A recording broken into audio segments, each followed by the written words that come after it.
ya sórí bẹ́ẹ̀dì káàkiri. Kí ni gbogbo update tẹ́ wá ń kọ? We have forgotten this. Let it slide, let it go. Do not write any update or any. You don't need to even say anything. Just let it go. Kẹ́ lọ kọjú mọ́ṣẹ́ yín. Kẹ́ lọ kọjú. Ẹ má tiẹ̀ tó kó tó dáa ká lọ kọjú mọ́ṣẹ́ ẹ tún máa kó wọn sórí bẹ́ẹ̀dì ẹ tún máa lá wọn lọ. Tó bá kó obìnrin méje fún máa yẹn lórí bẹ́ẹ̀dì yẹn. Ọlọ́run ló mọ ọkọ̀ burúkú tí Sisi Alagbo ń rọ́ sí yín lára o. Ọlọ́run ló mọ ọkọ̀ burúkú tí Sisi Alagbo ń rọ́ sí yín lára.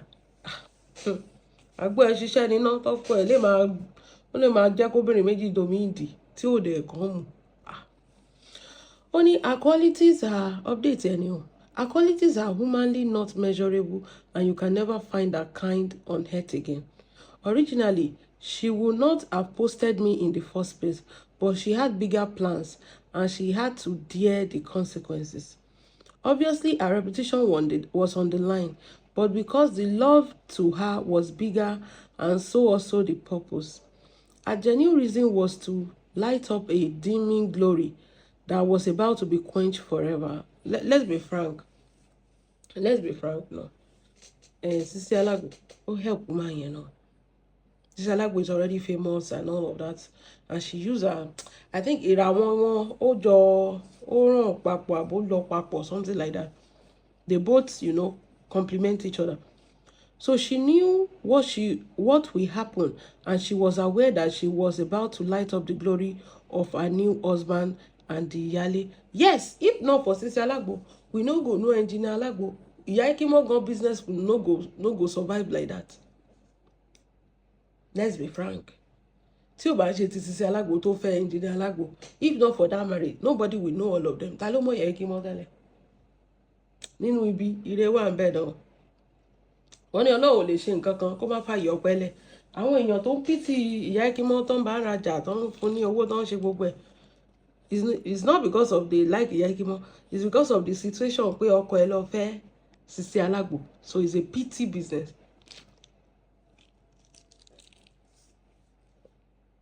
It's a pity party. Emotional blackmail. Pity business. And if Sisi Alagbo did not, everybody knows Sisi Alagbo. If Sisi Alagbo did not marry Engineer Alagbo, kò anybody to marry more Iya Ekimo, kò dẹ̀ anybody to marry more Engineer Alagbo. So even as at then, I think Sisi Alagbo is a blessing in disguise to the family. To me, I think she's a blessing in disguise to the family. That's it. If you look at it from another angle, because Iya Ekimo literally doesn't have anything. This thing, where she so unlike before. She literally doesn't have anything. She knew what will happen, and she was aware that she was about to light up the glory of her new husband and the Iyale. Let me tell you another thing. Being a second wife, but famous, is going to affect you, affect your business, affect you as a person. You will question yourself, that is it. Being a famous person, is going to affect you drastically. In this society, ìyàwó tuntun or second wife. The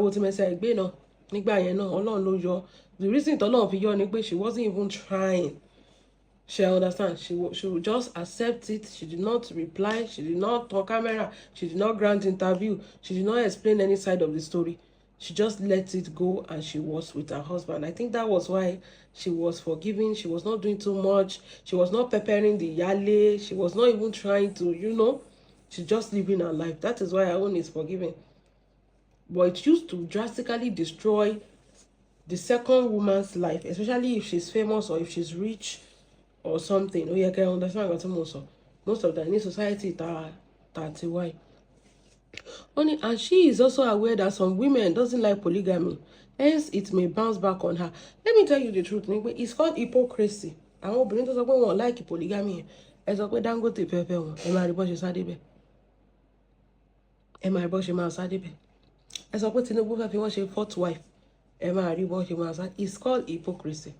You cannot call yourself a Muslim as a woman or kó lọ fẹ́ Muslim as ọkọ kó sọ pé you are going to ignore that part of being a Muslim. It's possible. If you're a Christian and you marry a Muslim, it's possible the Muslim man have another wife. According to his religion, it's acceptable. You may not like it, but according to his religion. If you're a Muslim woman, still no, his religion, religion don't practice none. You are even aware of that before anything. So you like Muslim men, but you don't want that part of the religion. Tó bá ti fẹ́ ọkọ máa fẹ́ pẹ̀lú gbogbo ẹni. Tí Alhaji bá mú yàwó wálé ni, kí ni mo fẹ́ ṣe? I already know what I'm walking into when I marry him. Like he's a Muslim man. And in his religion, this is acceptable.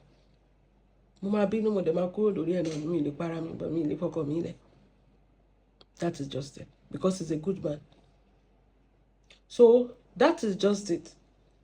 I feel like people are just being hypocrites. And we know Kabiyesi Oni, ìyàwó mẹ́fà. Senator Ned, Yawobi Melo, Muteti lose account. They will still keep coming. Why?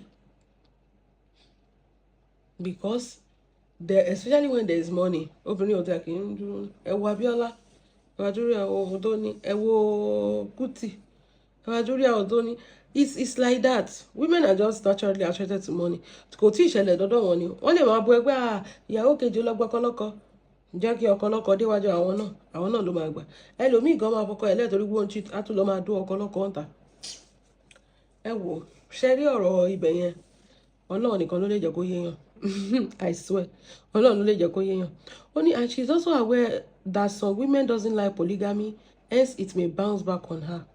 Just like we can all see today. But she believed that my revival was much more important. I think Sisi Alagbo is number one. I cannot do that for any man. That is it. Mama sọ fún yín pé mo like ọkọ mi. Kó jẹ́ pé ṣé I understand? Kó ní kémi wá kó méjèèjì ká máa kọ́ mọ́ lò bọ́. But tó bá yẹ pé mi mo máa bring any out, I don't like that. Because most of the time, mo máa bounce back, you know. But I think she genuinely loved that man and she was ready to help that man. And I think the man was good to her as well. Because they bully Sisi Alagbo. Gbogbo December, January tó kọjá yìí. Mo jókòó lórí mátà ẹ̀ báyìí ni. Mo fojú ẹ̀ hàn ìmọ̀. I sit on a matter.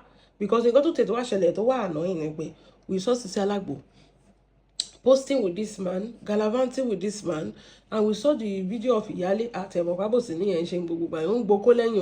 online. She was crying, she was, emotional, she was slim.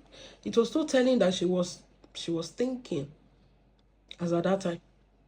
It was so like everybody feels as if anyway, Alagbo know how to watch content. He did not handle that part well. Ìyẹn náà máa lọ sọ́dọ̀ ìyá ọkọ àtàwọn àbúrò ọkọ àbúrò ọkọ wa láwà yìí àbúrò ọkọ bọ́n fi tà ìyá ọkọ bọ́n fi tà ọ̀dọ̀ àbúrò wọn láwà yìí o. Sisi Alagbo will take Sisi Alagbo to rooftop. This ìgbà tẹ́tẹ́ mọ̀ pé kíní fresh. You are not supposed to do that. You are supposed to quietly kò yẹ kẹ́ máa pẹ́pẹ́. Quietly ló yẹ kẹ́ kọ́kọ́ ṣe kíní yẹn kò yẹ kẹ́ pẹ́pẹ́ rárá. You should be quiet.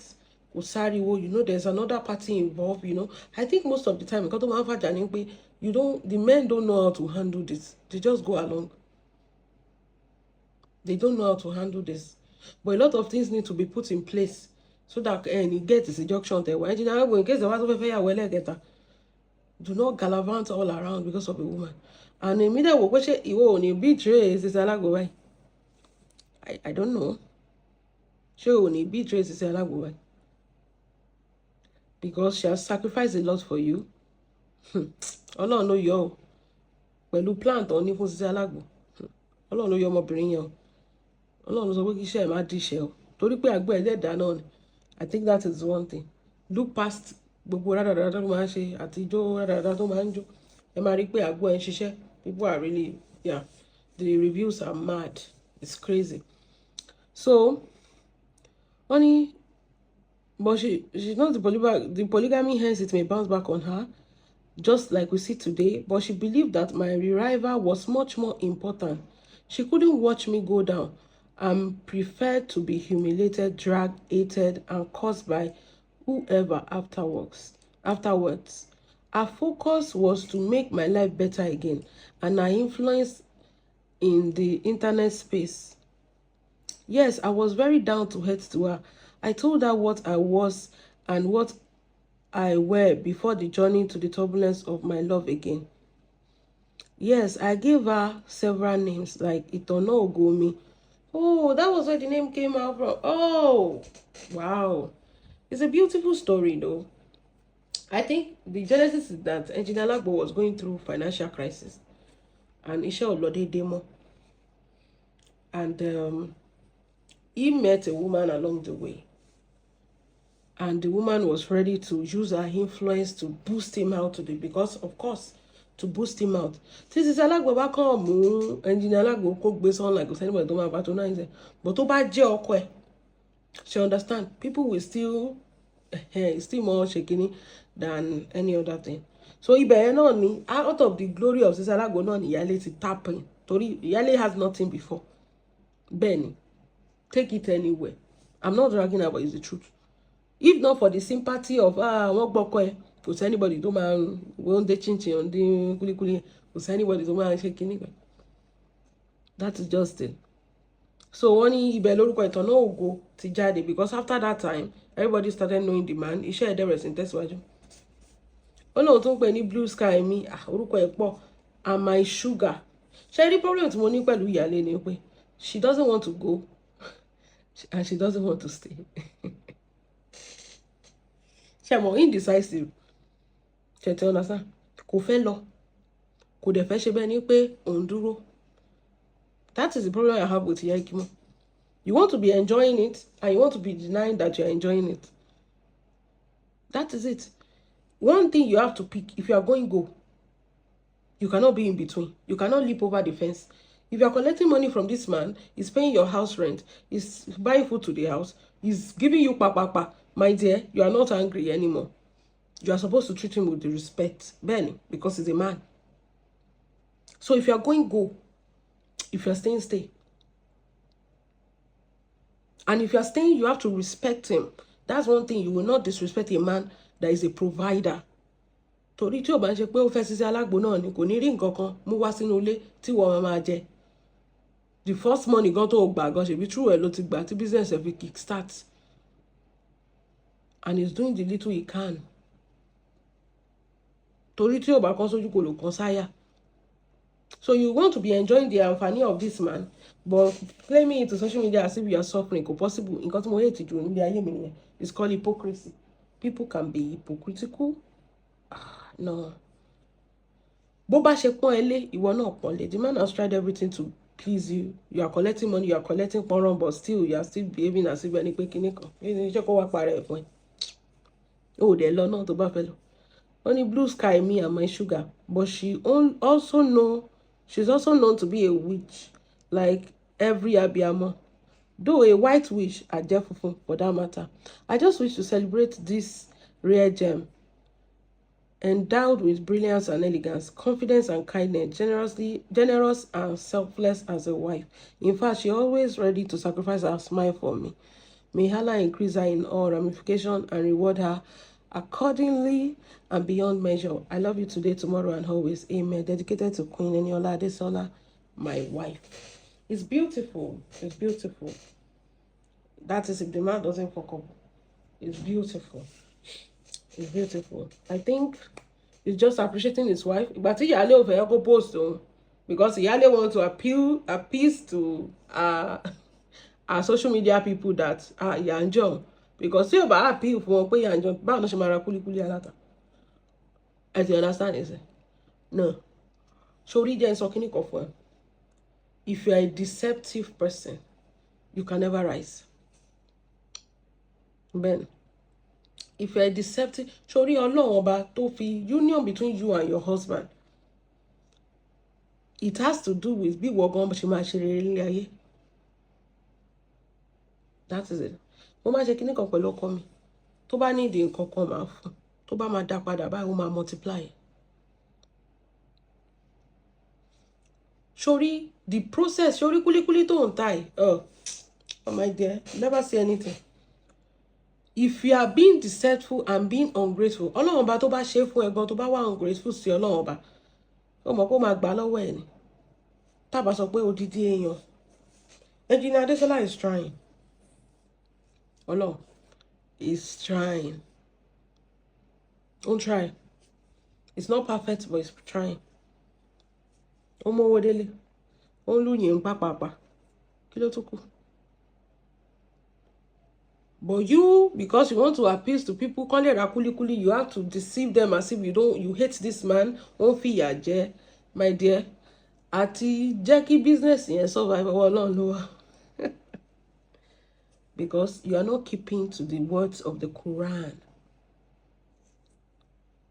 That is it. Àti jẹ́ kí business yẹn survive. Tí business yẹn bá máa gbérí, ọwọ́ Ọlọ́run ló wà. Because kí ni òun tapasẹ̀ òun tẹ kíní sí ìṣe pé máa yẹn ṣe mọ́ ní òun nìkan ni mò ń sọ fún yín pé the only ẹ̀ṣẹ̀ tí Engineer Alagbo ṣe ni kó fẹ́yàwó kejì. Ó dẹ̀ mọ̀ pé he's a good man, that's why you did not go. Ó dẹ̀ tún mówó wálé ó dẹ̀ ń gbà ó dẹ̀ ń kẹ́kọ̀ọ́ fún ẹ ó dẹ̀ ń gbà, and at the end of the day you are still trying to paint him as if he's a bad person. Oh, yẹ kí mọ́ ìwọ ló mọ̀. If you like, don't let them say àwọn tó bá rí update wọn sọ pé kò celebrate ìyàwó ẹ̀ kò celebrate anything kíní kan ṣe kíní kan ìyàwó ilé first wife ẹ̀ kan celebrate òun ni o. Ó ṣe rí nìyẹn. Yà máa lọ.